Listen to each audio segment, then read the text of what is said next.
Changes to Evelynn, Graves, Corki, and more, covered in this episode of the Patch Preview.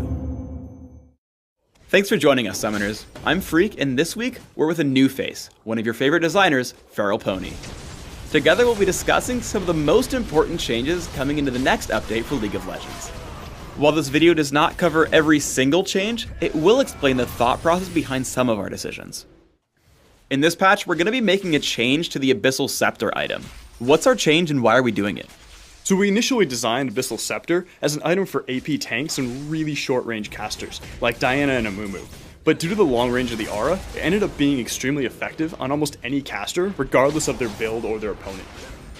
We really wanted to keep the item's core identity intact and keep it just as effective for those short-range casters and tanks that really needed the damage and survivability it provides. So as a result, we're going to be reducing the range of the aura to make it less effective for those longer range champions and a little bit more of a niche pick. Diana's been out for a few weeks, and after our players have really gotten accustomed to her, it's turned out she is stronger than we anticipated. We're nerfing her next patch, but what are we hitting and why? Diana's just a little bit too strong in general. Her burst damage, sustained damage, and survivability is just overall too high when compared to other champions. So we're making a few changes to bring her more in line, but keep her strong in competitive play.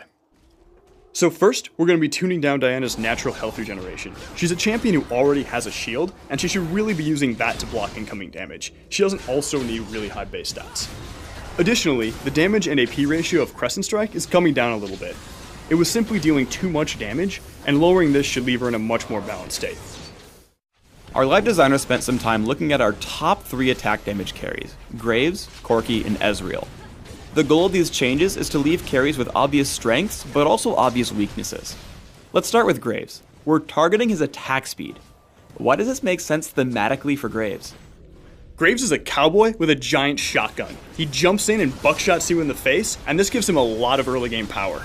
The problem is that he doesn't have enough late game trade-offs, so we're reducing the attack speed off of quick draw and a little bit off of his base attack speed. This should give him those early versus late game trade-offs. So ultimately, this should make him a really strong early game champion and give him those trade-offs so he's not a no-brainer. Let's move on to Corki. Right now, he's just too damn good at everything. So in this patch, we're nerfing his mobility and poke potential. What are we changing and why? One of the things that makes Corki probably the most fun to play is the fact of how much area of effect damage and how much burst damage he brings to a fight. He excels at this role over pretty much every other carry in our game. But overall, his power level is just a bit too high, so we're siphoning off some of the power from his mobility and his long-range poke, while still retaining the fun elements of Corki. So we're increasing the cooldown on Valkyrie a little bit, so that way he just jumps around a little bit less in teamfights and relies more on proper positioning.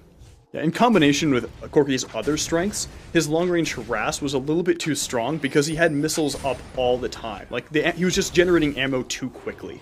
As a result, we're going to increase the time it takes him to generate a missile, but we're keeping the number of missiles the same. So we'll still be able to put out tons of damage and bring a lot to the team. Ezreal's really known for long-range poke, high mobility, and of course pulse fire energy. This patch, we're looking at nerfing Essence Flux and buffing Mystic Shot. What is this going to do for Ezreal? So the first thing we're doing with Essence Flux is we're reducing the width of the missile a bit. Essence Flux was kind of a no-brainer pick in lane. The actual width of the missile actually was bigger than the visual effect, so people, even when they thought they dodged it, would still get hit with it. This in combination with really high base damage, low mana cost, and the ability to pass over minions, made it really, really strong and lacked a lot of counterplay for your opponent.